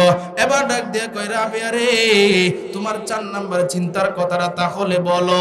এবার রাবিয়া ডাক দিয়ে কয়, ও হাসান বসরি গো, আমার 4 নাম্বার চিন্তা হলো হাসরের ময়দানে বিচার কার্য শেষ হওয়ার পরে জান্নাতে যখন যাবে, ফুলসিরাতের ব্রিজ তো পার হতে হবে। এই ফুলসিরাতের ব্রিজ এত কঠিন, চুলের চাইতেও চিকন হবে, হীরার চাইতেও দাঁড় হবে, বর্ষার রাত্রের চাইতে অন্ধকার থাকবে। ও হাসান বসরি গো, নিচে থাকবে জাহান্নামের আগুন। ও হাসান বসরি, এই ফুলসিরাতের ব্রিজটা কত বড় হবে, 30,000 মাইল রাস্তা হবে, 10,000 উপরে উঠতে হবে, 10,000 মাইল সমতল থাকবে, 10,000 বছর নিচের দিকে নামতে হবে। এত কঠিন রাস্তা আমি কিভাবে পার হব গো, এই চিন্তায় আমি ঘুমাইতে পারি না। তাহলে চিন্তা করে দেখেন কত কঠিন রাস্তা। আর আমগো দেশে যে বন্ড ফির আছে, এরা যদি হইতো তাইলে কইতো, আরে জান্নাতের টিকিট তো তোমারে দিয়েই লাইছি, টেনশনের কোনো কারণ নাই, খালি বিয়াটা বইতে দেরি হবে, জান্নাতের টিকিট পাইতে দেরি হবে না। কথা ঠিক কিনা বলেন? আমগো দেশে এমন বন্ড ফির আছে না নাই? দেখবেন যাইতেই জান্নাতের টিকিট দেলায়, যাইতেই জান্নাতের টিকিট, লাল শালু লাগায়া, আরে বাপ রে বাপ, এক একজনের চুল এমন জট বাঁধছে, গোসল করে না 3 মাসে 4 মাসে, এমন অবস্থা, হে বলি বড় ফির হয়ে বই রয়েছে। কথা ঠিক কিনা বলেন? হের দরবারে গেলে গরু, ছাগল, মুরগি, এরপরে কত কিছু টাকা পয়সা, এত কিছু লইয়া যাওয়ান লাগে। আবার সবচাইতে যেটা নিকৃষ্ট সেটা হলো ওই জায়গায় গিয়ে ইমান নষ্ট করে ওই পীরের পায়ে সেজদা দেয়। আছে না নাই? আরো জোরে আওয়াজ দিয়ে বলেন, আছে না নাই? আল্লাহ ব্যতীত কোন মানুষের পায়ের মধ্যে যদি সেজদা দেয় তাহলে ঈমান থাকবে না যাবে? শিরিক হয়ে যাবে। আর আল্লাহ তাআলা বলছেন শিরিকের গুনাহ আল্লাহ মাফ করেন না। এই সমস্ত ভণ্ড বেয়াদব আজকে আমাদের মা বোনদের, অবলা মা বোনদের, অবলা ভাইদের ঈমান ধ্বংস করতেছে। কথা ঠিক কিনা বলেন? দেখেন না বিভিন্ন জায়গায়, যেমন যদি বুজমান মুরিদ হয় তাহলে ফির সাহেব কিন্তু পার পায় না। 130 সাহেব এক ফিরের কাছে মুরিদ হইছে, মুরিদ হওয়ার পরে ফির সাহেবের কাছে যখন মুরিদ হইছে তখন ফির সাহেব ছিল খুব মোটা তাজা। এরপরে কিছুদিন পরে বাবার দরবারে গেছে, এখন চৌধুরী সাহেব গিয়ে দেখে ওনার শরীরটা চিকন হয়ে গেছে। কি হয়ে গেছে? চিকন হয়ে গেছে। এখন মনে মনে তিনি কয়, বাবার শরীরে কেন লেগে চিকন হইল? কারণ মুরিদ হইলে তো একটা চিন্তা ভাবনা তাহে। কথা ঠিক কিনা বলেন? যে ফির সাহেবের অবস্থা এমন কেন, একটু জিজ্ঞাসা করি। দেখবেন কিছু চালাক মুরিদ আছে কিংবা কিছু চালাক শ্রোতাও আছে। আমরা তো বিভিন্ন জায়গায় ওয়াজ করতে যাই, তো এক হুজুরে গান গাইতেছে, দিবানিশি মন রে বুঝাই আর দিও না যন্ত্রণা, আরে ধনে যদি হইতাম ধনী যাইতাম সোনার মদিনায়, দিবানিশি মন রে বুঝাই আর দিও না যন্ত্রণা, আরে ধনে যদি হইতাম ধনী যাইতাম সোনার মদিনায়। মজা লাগে কি লাগে না? এখন এক মুরিদ উঠতে দাঁড়ায় কয়, হুজুর আমনেরও চিনি, আমনের বাপেরও চিনি, আমনের দাদারেও চিনি। ও চিনস তো কি হইছে? কইছে মানে আপনি যে গান গাইছেন এই গানের সাথে তো আপনার অবস্থা মিল নাই। কয় কেমনে? আপনার দাদা 25 একর জায়গার মালিক, আপনার বাপ আরো 30 একর জায়গার মালিক, আপনি নিজে এখন 40 একর জায়গার মালিক। তাহলে 5 একর জায়গা যদি আপনি বিক্রি করেন, মদিনা একবার না 5 বার যাওন যাইব, রাওন যাইব। কথা ঠিক কিনা বলেন? আম করে মজা লাগা। এখন মুরিদে কয়, বাবা শৈল কেলে কি আপনি চিকন হইতেছে? এখন ফির সাহেব কি কয় শুনেন। ফির সাহেব ডাক দিয়া কয়, তোরার চিন্তায় আমার শরীর শুকায় গেছে গা। কি কয়? তোরার চিন্তায় আমার শরীর শুকায় গেছে গা, আমার মতো তো তোরার চিন্তা নাই। এখন কয়, বাবা তাহলে চিন্তাটা কি? তা দেখবেন এটির কাছে গেলে নিজের বাপের এমন সুন্দর করে আব্বা জান ডাহে না, এটির কাছে গেলে বাপ ডাকতে ডাকতে মুখ দিয়ে সেপড়া বার হয়ে যায়। কথা ঠিক কিনা বলেন? আরে ভাই, নিজের বাপ মারে যে ব্যক্তি খাবার না দেয়, নিজের বাপ মারে যে ব্যক্তি না দেখে, পীরের দরবারে গিয়ে পা চাটলে কোনো লাভ হবে না। কথা ঠিক কিনা বলেন? বাপ মারে 1 কেজি গোস্ত বছরে খাওয়াইতে পারে না, পীরের দরবারে গরু লয়ে যায়, আছে না নাই? এই সমস্ত পীরের কাছে গেলে জান্নাত পাওয়া যাবে না, জাহান্নাম ছাড়া গতি হবে না। কথা ঠিক কিনা বলেন? বাপ মা হলো মানুষের আসল পীর। হ্যাঁ, আপনি হক্কানি পীর ধরতে পারেন, তবে কোন পীর এটা বলবে না যে বাপ মার সেবা করেন না, নামাজ পড়েন না। আর এই সমস্ত ভণ্ড পীরগুলো মানুষের ঈমান আকীদা নষ্ট করে। কথা ঠিক কিনা বলেন? এবার ডাক দিয়া কয়, বাবা চিন্তাটা কি আপনার? এখন কয়, চিন্তাটা হইল যে ফুলসিরাতের একটা ব্রিজের নাম শুনছো জীবনে? কয়, জি শুনছি তো। কয়, কি শুনছস? কহ। হুজুর রাতে তো শুনছি। যারা চরমোনাই পীরের কাছে যান, দেখবেন কত মানুষ মত নিয়ে যায়, আল্লাহ ওয়ালা হয়ে ফিরে আসে। সুবহানাল্লাহ। আরো যারা হক্কানি পীর আছে তাদের কাছে যান, ওলামায়ে কেরামের কাছে যান। পীরের বিরোধিতা করি না, মুরিদেরও বিরোধিতা করি না, তবে তাদের বিরোধিতা করি যারা কোরআন সুন্নাহর বাহিরে নিজের মত অনুযায়ী কাজ করে। কথা ঠিক কিনা বলেন? এখন 10 কাটা সম্পদ পায় তো খুব লোক বেড়ার বাড়ছে। এখন কয়, বাবা এটা কাজ করে, আপনার যে সম্পদটা আমি লিখে দিব, আমি যদি মরে যাই এই সম্পদ তো আপনি চিনবেন না। কথা ঠিক কিনা কন? আপনি তো চিনবেন না, লাগে আমার মনের ইচ্ছা হইল আপনার আমি নিজে নিয়ে একবারে সম্পদটা দেখে গেড়ে দেন, আপনি এই সম্পদটার মধ্যে সাইনবোর্ড দিয়ে দিবেন, এটা আপনার সম্পদ। এখন ফির সাহেবরা যখন এই কথা কইছে, ফির সাহেব তো লুবি, ফির সাহেব এবার কি করছে? রাজি হয়েছে, ঠিক আছে। এবার মুরিদে ডাক দিয়া কয়, মনে মনে তোমারে সাইজ করতেছি, খারাপ বেড়া লয়ে গেছে, হাওরের মধ্যে নিয়ে গেছে। তখন ফির সাহেব তো মনে করেন সবসময় আলিশান চেয়ারের মধ্যে বসে থাকে। এখন ক্ষেতের আইল দিয়া যাইতেছে, ক্ষেতের এমন এক আইল দিয়ে নিতেছে যে আইলের মধ্যে ফেক কাদা ভরা। এমন একটা জায়গা হ্যাঁ আগে থেকে টার্গেট জানে, যে জায়গার মধ্যে গর্ত, এই জায়গার কাছাকাছি যখন নিছে, সে অন্য দিক দিয়ে ঘুরে গেছে। ফির সাহেব তো আর জানে না এখানে গর্ত। ফির সাহেব কি করছে? ওই জায়গার মধ্যে যখন ফাড়া দিছে, ফাড়া দিতে দেরি হয়েছে, কোমরস্থরি ডাবতে দেরি হয়েছে না, কোমরস্থরি ডেপে গেছে গা। এখন মুরিদে ডাক দিয়ে কয়, বাবা কি হইছে? আহইন তাড়াতাড়ি। কই বেয়াদব, ওই বেয়াদব তুই আমার কোন দিক দিয়ে আনছস? কো বাবা আপনি না ফুলসিরাতের ব্রিজ প্রতিদিন 2 বার হাফ ডাউন করেন, আপনারা ফুলসিরাতের ব্রিজ 2 বার হাফ ডাউন করেন। চুলের চাইতেও চিকন, হীরার চাইতেও ধার, আমাবস্যার রাত্রের চাইতেও অন্ধকার, জাহান্নামের আগুন থাকবে নিচে। তাহলে এত কঠিন ব্রিজ যদি আপনি পার হইতে পারেন 2 বার, তাহলে এটা তো আর এত কঠিন না। দেখা যায় সূর্যের আলো, এরপরে আইল বড়, সবকিছু আছে, তাহলে আপনি এটা কেন পার হইতে পারেন না? হিসাব কয়, আর কথা কইস না। এবার মুরিদে ডাক দিয়া কয়, একটা চিল্লান দিবেন, কোমর অস্তরিত ডাবছেন, বাকি ডুবাইসা ফাড়া দিয়া ডাবায়া একবারে বার করে ফেলমু। পেট বড় করছেন যে পরিমাণ টাকা খায়া, এই পেট ফুটায় ফেলমু। সাবধান, এই সমস্ত ভণ্ডগিরি যদি সামনে আপনার দেখি, তাহলে আপনার উপায় হবে না, ভালো হবেন, নয়তো আপনার অবস্থা খারাপ হয়ে যাবে। ঠিক কিনা বলেন? এইভাবে যদি সাইজ করন যাইতো, এই সমস্ত ফির যদি হইতো হাসান বসরি তাইলে কইতো তোমার বিয়ে বইতে দেরি, জান্নাতের টিকিট পাইতে দেরি নাই। কথা ঠিক কিনা বলেন? কিন্তু দেখেন হাসান বসরি তিনি কেমন, তিনি ডাক দিয়া কয় যে ফুল সিরাতের ব্রিজ আমি কিভাবে পার হব, আমি নিজেই তো চিন্তায় ঘুমাইতে পারি না, তাহলে তোমার চিন্তা আমি কেমনে দূর করব? সুবহানাল্লাহ কইতেন না? রাবিয়া বসরিয়া ডাক দিয়া কয়, ও হাসান বসরি গো, তাহলে আমি তোমার কাছে বিয়া বসতে পারবো না, কারণ আমি আল্লাহরে পাওয়ার জন্য চেষ্টায় আছি, আমি আল্লাহর ইবাদত করি। আপনারে যদি আমি বিয়া করি তাহলে তো স্বামীর একটা খেদমত আছে, অনেক কাজ আছে, আমি এই কাজটা চাচ্ছি আল্লাহর কাছে সময়টা দেওয়ার জন্য। এই সময়টা আমি আল্লাহর রাহে দাঁড়ায়া দাঁড়ায়া নামাজ আদায় করার জন্য দিব। হাসান বসরি ডাক দিয়া কয়, ও রাবিয়া রে, তুমি তো দেখা যায় আমার থেকে অনেক আগায় গেছো, আমি দোয়া করি আল্লাহ তাআলা তোমাকে কবুল করো। তাহলে এই যে বলছিলাম, তাফসীর কারকরা লিখেছেন সাকসেসফুল হইল তারা যাদের ভিতরে চিন্তা থাকবে না। তাহলে চিন্তা আছে না নাই? নবীর ভিতরে চিন্তা আছে না নাই?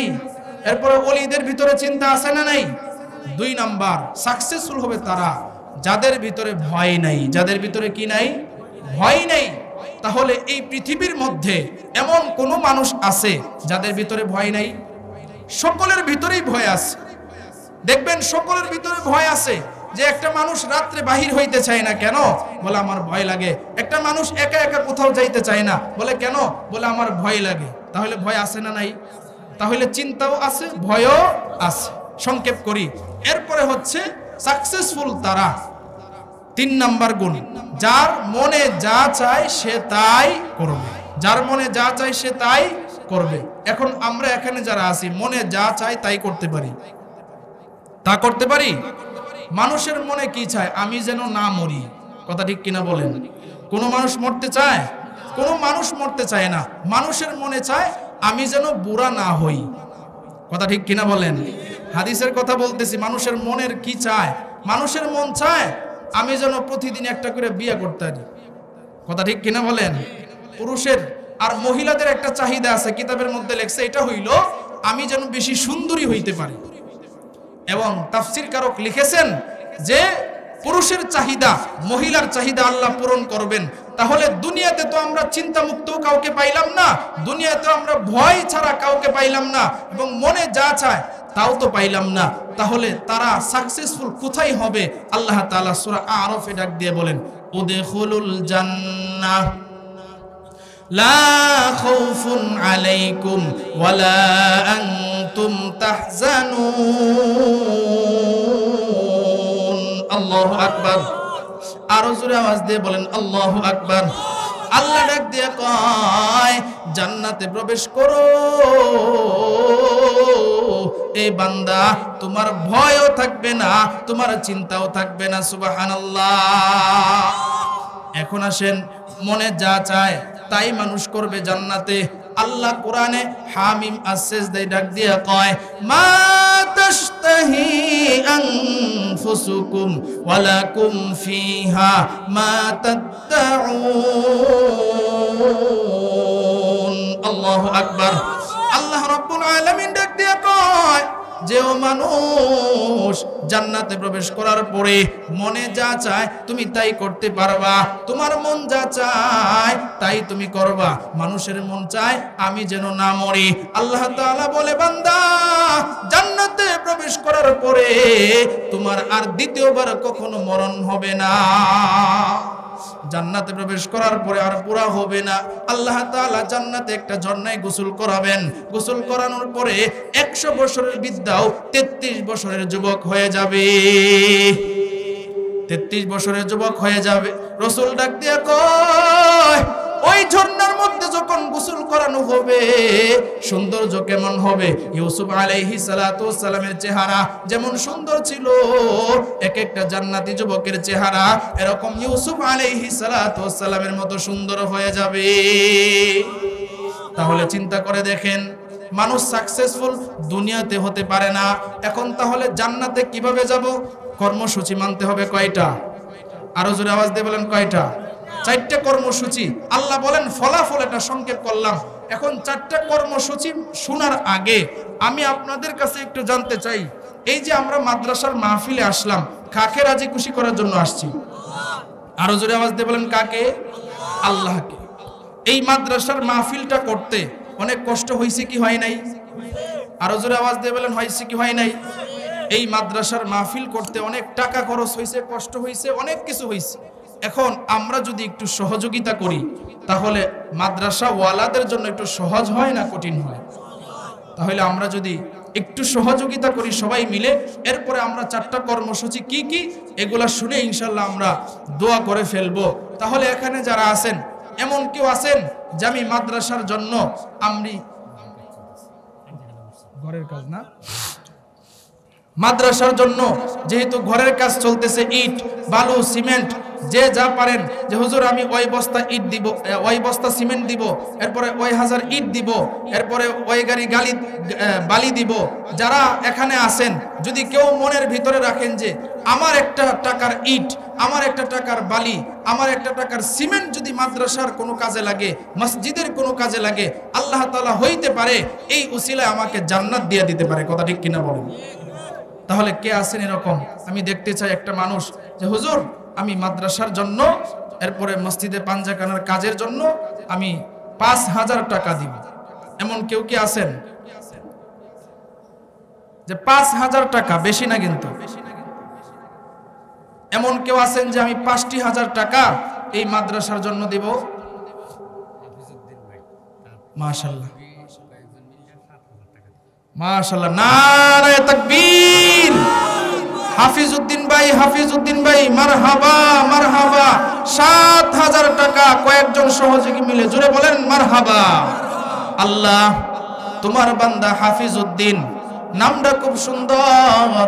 ওগো আল্লাহ, আমি সাকসেসফুলের ওয়াজ করতেছিলাম, ওগো আল্লাহ হাফিজউদ্দিন ভাইকে আল্লাহ তুমি জান্নাতে ঢুকায়া পরিপূর্ণ সাকসেসফুল বানায়া দিও। জোরে বলেন আমিন। হাফিজউদ্দিন ভাইয়ের মা বাবা, দাদা দাদি, নানা নানির কবরে আযাব দিও না। এরপরে কে আছেন যে হুজুর আমি মাদ্রাসার জন্য 2000, 3000, 5000 কিংবা 1000 টাকা?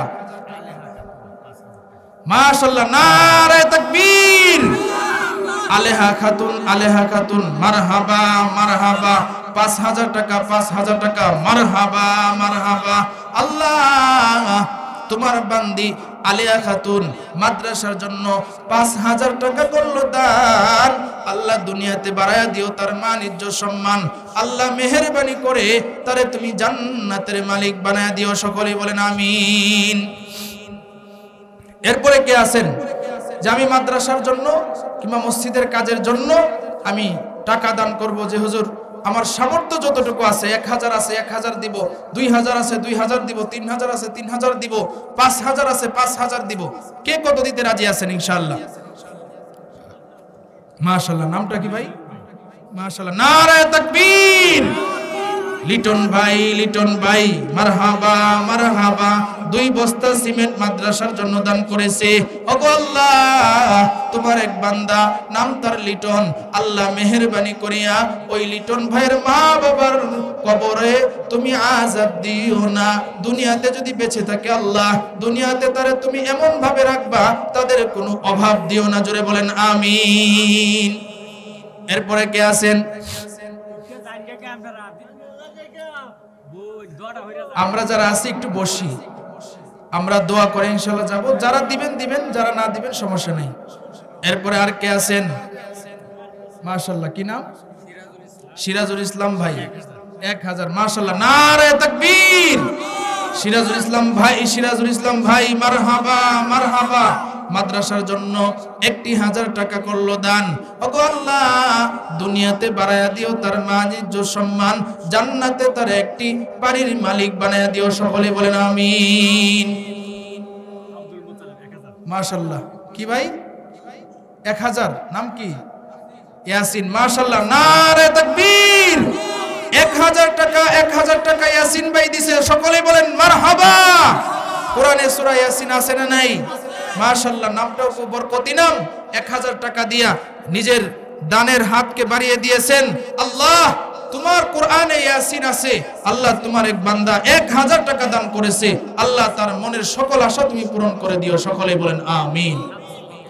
শামসুল হক 1000 টাকা, সকলে বলি মারহাবা। শামসুল ভাই 1000 টাকা।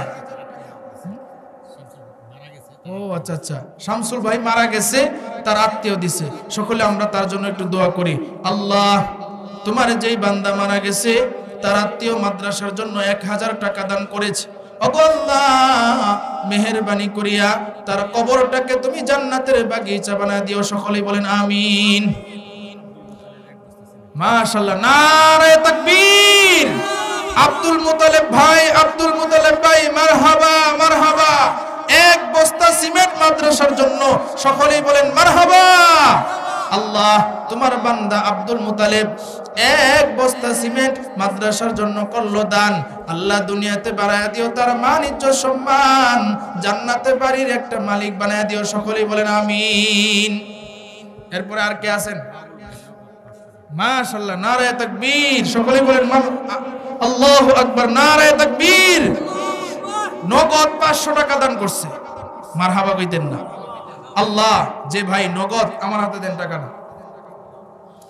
আল্লাহ নগদ, আপনারা মনে করেন যে হুজুররা টাকা কালেকশন করে, আরে ভাই এই টাকাটা আপনারই কাজে লাগবে, আপনারই কাজে লাগবে।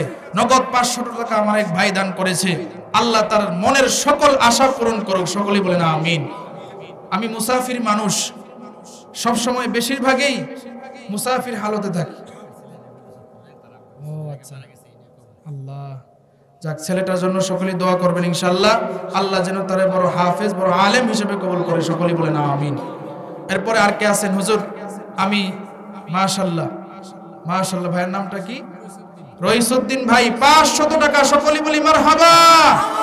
আল্লাহ তোমার বান্দা রইসউদ্দিন 500 টাকা করলো দান, আল্লাহ দুনিয়াতে বাড়ায়া দিও তার মান ইজ্জত সম্মান, জান্নাতে বাড়ায়া দিও তার একটি বাড়ি। আল্লাহ মেহেরবানি করে তার মা বাবা যদি বেঁচে থাকে দুনিয়াতে ভালো রাখো, মা বাবা কবরে গেলে কবরটাকে জান্নাতের বাগিচা বানায় দিও। সকলেই বলেন আমিন। মাশাআল্লাহ, নারে তাকবীর। জালাল ভাই 500 টাকা, সকলেই বলি মারহাবা। এই যে আরেকজন হাত তুলছে, আব্বাস আলী, মাশাআল্লাহ, নারে তাকবীর। আব্বাস আলী ভাই, আব্বাস আলী ভাই মারহাবা মারহাবা। 500 টাকা, 500 টাকা, মারহাবা মারহাবা। ওগো আল্লাহ 500 টাকা তোমার বান্দা দান করলো, তার দানকে তুমি কবুল করিয়া নাও। মাশাআল্লাহ। আরেকজন নগদ নাম বলে নাই, আল্লাহ যে বান্দা নাম বলে নাই, আল্লাহ তার দানকে তুমি কবুল করো। সকলেই বলেন আমিন। মহিলা প্যান্ডেলে যারা আছেন কিংবা মহিলারা আশেপাশে বাড়ি ঘরে যারা আছেন, তারাও যদি ইনশাআল্লাহ দান করতে চান তাহলে আপনাদের দানগুলো ইনশাআল্লাহ পাঠিয়ে দেন, নাম বলে বাচ্চাদেরকে দিয়ে আমরা আপনাদের জন্য ইনশাআল্লাহ দোয়া করব। বিশেষ করে আপনারা এখানে যারা আছেন সিমেন্ট ইট বালু এরপরে টাকা যদি কেউ দিতে চান আরো ইনশাআল্লাহ দিতে পারেন। জয়নাল ভাই মাশাআল্লাহ, জয়নাল ভাই 1000 টাকা, সকলেই বলি মারহাবা। আল্লাহ তোমার বান্দা জয়নাল 1000 টাকা মাদ্রাসার জন্য করলো দান, আল্লাহ দুনিয়াতে বাড়ায় দিও তার মান ইজ্জত সম্মান, জান্নাতে তাকে একটি বাড়ির মালিক বানায় দিও। সকলেই বলেন আমিন। এরপরে আর কে আছেন? মাশাআল্লাহ, কি নাম? আব্দুল্লাহ আব্দুল্লাহ আল রনি। আচ্ছা, আব্দুল্লাহ আল রনি, তার মামা 2000 টাকা মাদ্রাসায় দান করছে। সকলে বলি মারহাবা। আল্লাহ গো নগদ 2000 টাকা আমার হাতে দিছে, আমি মুসাফির মানুষ। নবীজি বলেছেন মুসাফির অবস্থায় দোয়া কবুল হয়, এই বিশ্বাস মনের ভিতরে রেখে আল্লাহ তোমার কাছে দোয়া করতেছি, আল্লাহ ভাইয়ের মনের নেক মাকাসাতগুলি পুরা করে দিও। সকলে বলেন আমিন। এরপরে আর কে আছেন হুজুর? আচ্ছা, রাজু ভাই 100 টাকা দান করছে। সকলে বলি মারহাবা। আল্লাহ তার মা কবরের মধ্যে আছে, আল্লাহ তার কবরটাকে জান্নাতের বাগিচা বানায় দিও। সকলে বলেন আমিন। এরপরে আর কে আছেন? যে আমি মাশাআল্লাহ, মুরব্বী নামটা কি? আবুল হাশেম, সুন্দর নাম মাশাআল্লাহ, নারে তাকবীর। আবুল হাশেম ভাই, আবুল হাশেম ভাই মারহাবা মারহাবা। 1 বস্তা না? এক বস্তা সিমেন্ট মাদ্রাসার জন্য করলো দান, আল্লাহ দুনিয়াতে বাড়ায় দিও তার মান ইজ্জত সম্মান, আল্লাহ জান্নাতে তার একটি বাড়ির মালিক বানায় দিও। সকলেই বলেন আমিন। এরপরে আর কে আছেন যে হুজুর আমিও মাদ্রাসার জন্য কিছু দান করব? আর কে আছেন?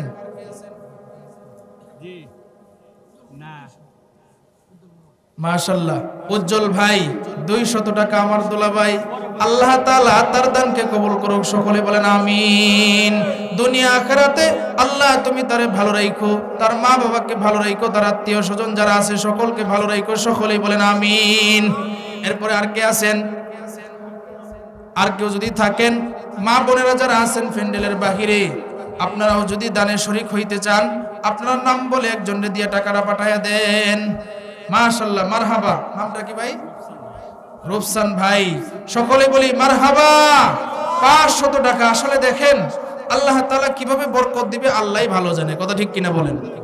এই মাদ্রাসা সারা বাংলাদেশের মধ্যে যে মাদ্রাসাগুলো আছে, প্রায় অনেক মাদ্রাসা, কোন মাদ্রাসা তো সরকারি তালিকায় নাই, কথা ঠিক কিনা বলেন?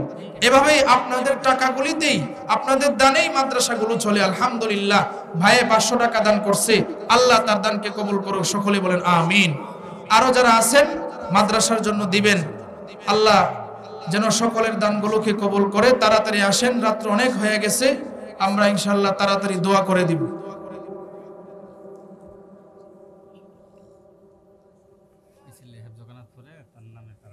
মাশাআল্লাহ, নামটা কি? মাহমুদুল হাসান, এই মাদ্রাসারই ছাত্র। তার বাবা 500 টাকা দান করেছে। আল্লাহ, তোমার বান্দা অনেক আশা নিয়ে মাদ্রাসায় ছেলেটারে ভর্তি করছে, আল্লাহ কালেকশন হচ্ছে, তার ছেলের জন্য দোয়া নেওয়ার জন্য 500 টাকা মাদ্রাসায় দিয়ে দোয়া চেয়েছে। আল্লাহ তার ছেলেকে তুমি বড় আলেম, বড় হাফেজ হিসেবে কবুল করো। সকলেই বলেন আমিন। এরপরে আর কে আছেন যে হুজুর আমিও কিছু টাকা দান করব?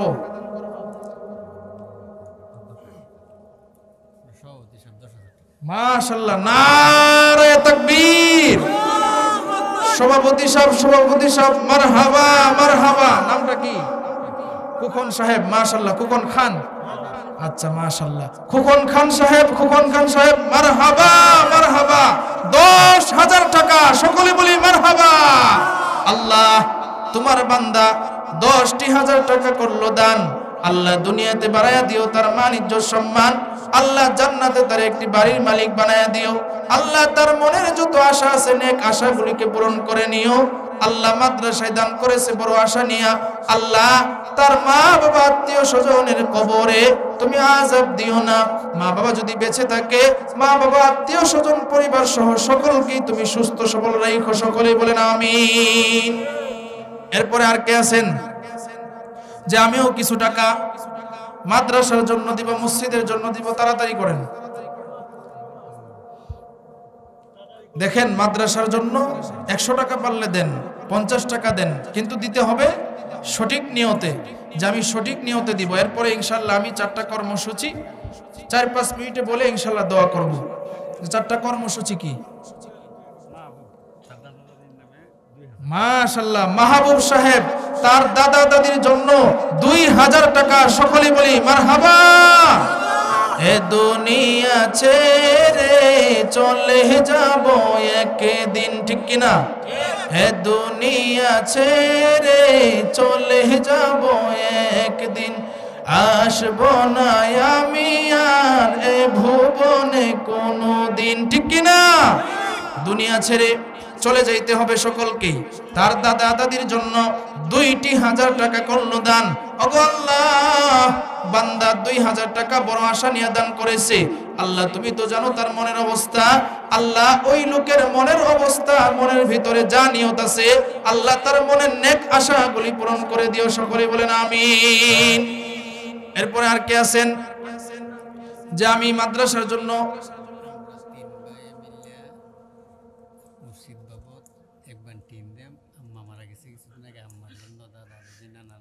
আল্লাহু আকবার। আমাদের মুহতামিম সাহেব ওনারা 3 ভাই মিলে মাদ্রাসার জন্য এক বান টিন দিবে। সকলে বলি মারহাবা। ওনার আম্মা মারা গেছে কিছুদিন আগেই। আল্লাহ তাআলা যেন ওনার মার কবরটাকে জান্নাতের বাগিচা বানায়া দে, সকলে বলেন আমিন। যে খেদমত করতেছেন আলহামদুলিল্লাহ, অবশ্যই এর সদকায়ে জারিয়া কবরে যাবে। আমাদের মুহতামিম সাহেব এক বান টিন মাদ্রাসার জন্য 3 ভাই মিলে দিতেছেন, আল্লাহ তাআলা তার দানকে কবুল করুক, সকলে বলেন আমিন। এরপরে আরো যারা আছেন ইনশাআল্লাহ যদি কেউ দিতে চান দ্রুত দেন, আমি ইনশাআল্লাহ আলোচনা চালাইতে থাকি। মাশাআল্লাহ, খুরশেদ আলম ভাই 1 বস্তা সিমেন্ট, সকলে বলি মারহাবা। 1 বস্তা সিমেন্ট, আল্লাহ ভাইয়ের দানকে কবুল করুক। খুরশেদ আলম ভাইয়ের আচ্ছা নামটা যেন কি, মোহাম্মদ শাহেদ আলী সাহেব 1-2 বস্তা সিমেন্ট মাদ্রাসার জন্য করলো দান। আল্লাহ তোমার এই বান্দার মনের নেক আশাগুলি পূরণ করো। আল্লাহ তুমি এই বান্দারে ঈমানের সাথে কবুল করো। আল্লাহ তুমি এই বান্দারের সকল হাজত থেকে আল্লাহ যত হাজত আছে সকল হাজতগুলো পূরণ করিয়া দাও। দুনিয়া আখিরাতে আল্লাহ সাকসেসফুল কামিয়াবি দান করো, সকলেই বলেন আমিন। আলহামদুলিল্লাহ, আমাদের মধ্যে আব্বা সামনে বছর হজে যাবে, যদি আল্লাহ কবুল করে ইনশাআল্লাহ সকলেই দোয়া করবেন আল্লাহ যেন তার হজকে কবুল করে, সকলেই বলেন আমিন। এরপরে আর কে আছেন যে হুজুর আমিও কিছু টাকা দিব? টাকার কথা শুন না, অনেকেই গেছে গা। যাই হোক, সমস্যা নাই, আসলে অনেকক্ষণ হজ হইতেছে। আমরা যারা দিয়েছি আলহামদুলিল্লাহ, আমি জানি এটা আপনারা এলাকাবাসী যারা আছেন সকলেই মাদ্রাসার জন্য খুব খাটেন, মাদ্রাসায় টাকা পয়সা দেন, এলাকাবাসী তো মাদ্রাসায় চালান। যেহেতু অনেক রাত্র হয়ে গেছে আলহামদুলিল্লাহ, অনেকে এখনো আছেন, আমরা এখনই দোয়া করব ইনশাআল্লাহ।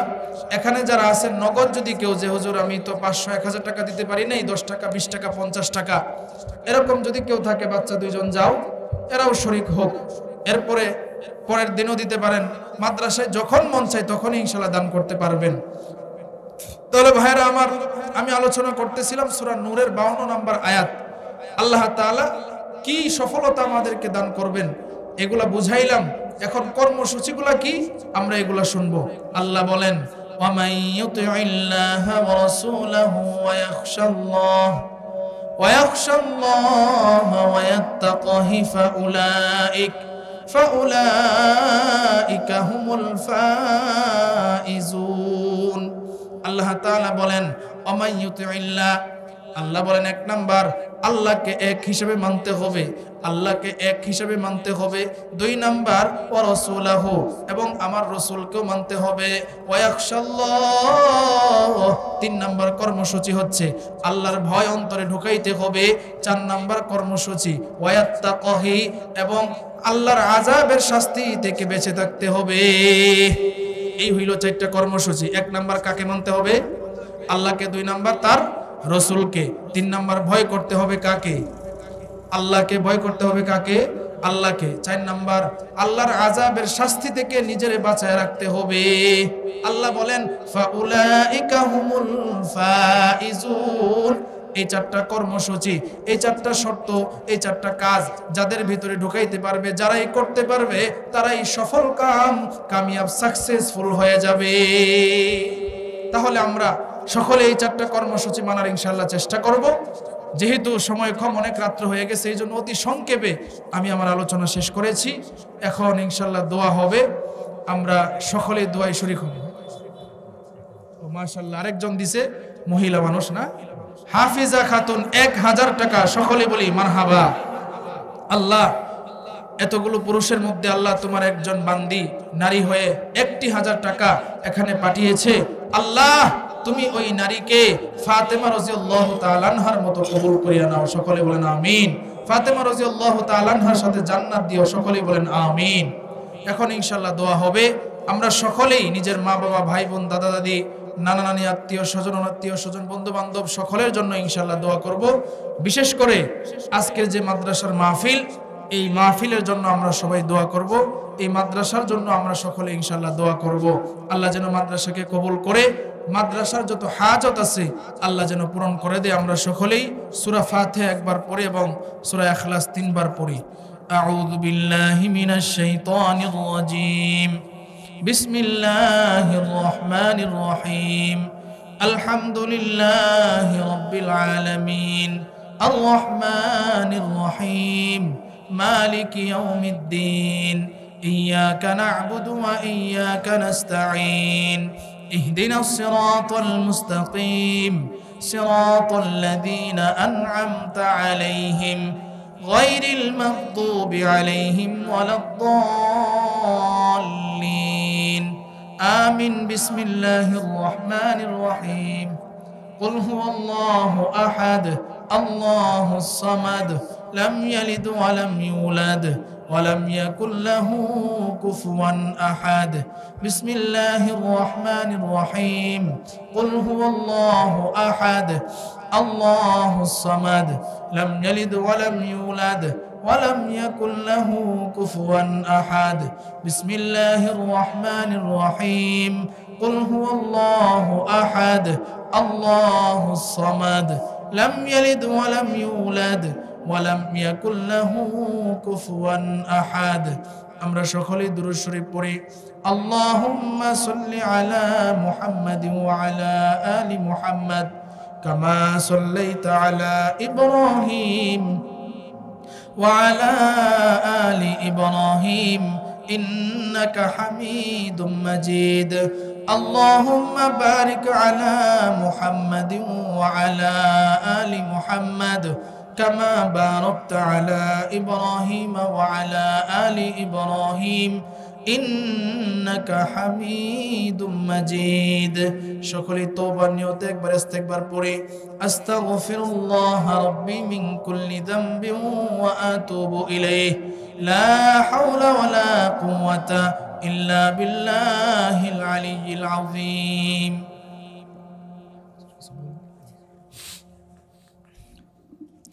الحمد لله رب العالمين والصلاة والسلام على رسوله الكريم ربنا ظلمنا أنفسنا وإن لم تغفر لنا وترحمنا لنكونن من الخاسرين رب ارحمهما كما ربياني صغيرا رب ارحمهما كما ربياني صغيرا অগদয়ের মালিক কুদরতের নজরে তাকায় দেখেন গভীর রাত ওগো আল্লাহ আপনার